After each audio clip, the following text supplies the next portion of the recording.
Here's a number that should make you stop scrolling.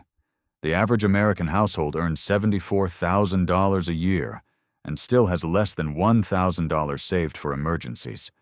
Not because they don't make enough, because nobody taught them where the money goes.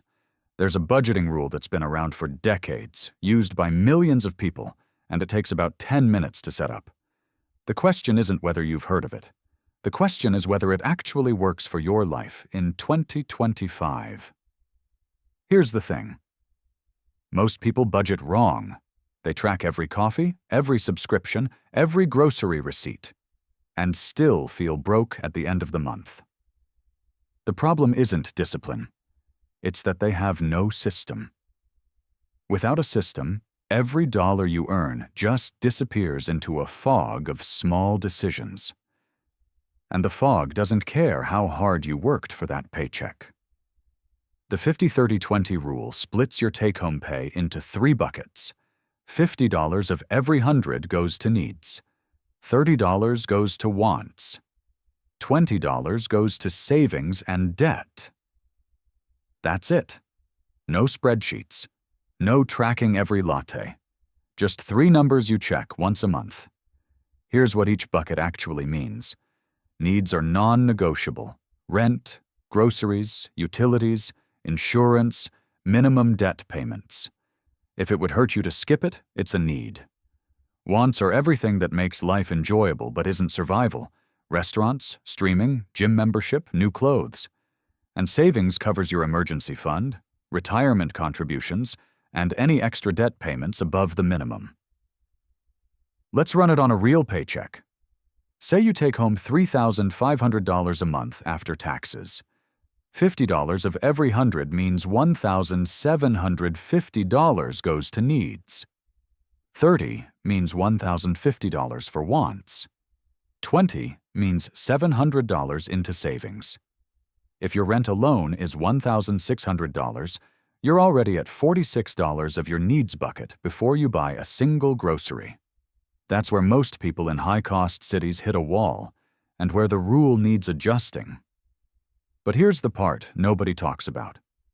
The 50-30-20 rule isn't a law. It's a starting point. If you live in New York or San Francisco, your needs might run $60 or even $65 of every 100. That's fine. Just shrink the wants bucket to 15 and keep the 20 for savings untouched. The savings number is the one you protect at all costs. That $700 a month at a typical market return becomes over $530,000 in 30 years. The wants number is where you negotiate with yourself. And this is where it gets interesting. The rule works best when you automate it. On payday, before you spend a single dollar, move your $20 of every 100 straight into a separate savings account or retirement account. Pay yourself first. What's left is what you actually have to spend.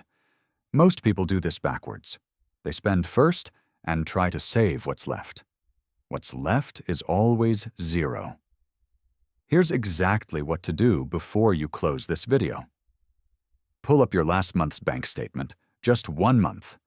Add up everything you spent and sort it into 3 piles: needs, wants, and savings. Don't judge it. Just see the numbers.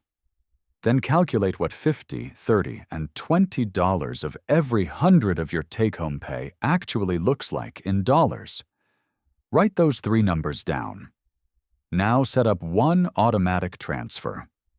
On the day after your paycheck hits, move your savings amount, even if it's just $50, into a separate high-yield savings account. Do that one thing today. The rest of the system follows once you've made that first move automatic.